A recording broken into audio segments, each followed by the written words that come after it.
जी सब तो पहले ਉਹਦੇ पैर सीधे करने हैं, शाबाश। फिर सीधा खड़ा होकर नियत करनी है, फिर दोनों हाथ इस तरह ले जाने, अल्लाहु अकबर।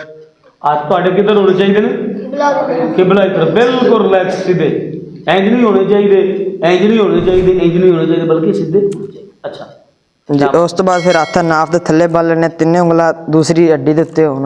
दूसरा बाजू ਜਿਹੜਾ है यानी कि खब्बी बांह ਜਿਹੜੀ ना ਉਹਦੀ हड्डी ਦੇ ਉੱਤੇ ਇਸ ਤਰ੍ਹਾਂ ਤਿੰਨ ਹੱਥ ਹੋਣੇ ਚਾਹੀਦੇ। शाबाश जी उस तो बाद पढ़ के फिर कूच जाना है, अल्लाहु अकबर। हाँ शाबाश। ए बैलेंस ए सीधा रखना है, ए ਜਿਹੜੀ कमर है सीधी रखनी है। शाबाश। फिर उस तो बाद समी अल्लाहु लिमन हमीदा कह के खड़ा होना है। अगर तुसी कल्ले पढ़ रहे जी की, अगर तुसी कल्ले पढ़ रहे जी फिर तुसी कहना समी अल्लाहु लिमन हमीदा रब्बना लकल हम्द। अगर तुसी जमात नाल पढ़ ले जे ते इमाम कहेगा समी अल्लाहु लिमन हमीदा, तो तुसा की कहना है?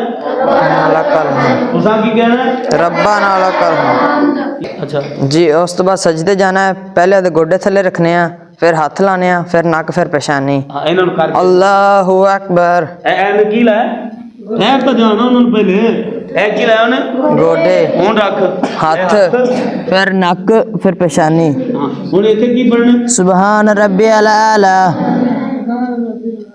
सुभान रब्बियल आला, सुभान रब्बियल आला। फिर अल्लाहु अकबर कह के खड़े होना है, इंज हथ रखने आ, गोडे थोड़े इधर हाथ रखो।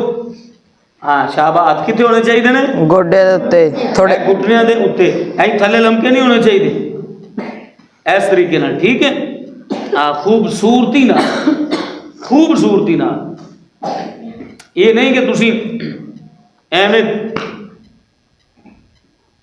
हाथ रखी फिरो, खूबसूरती ना।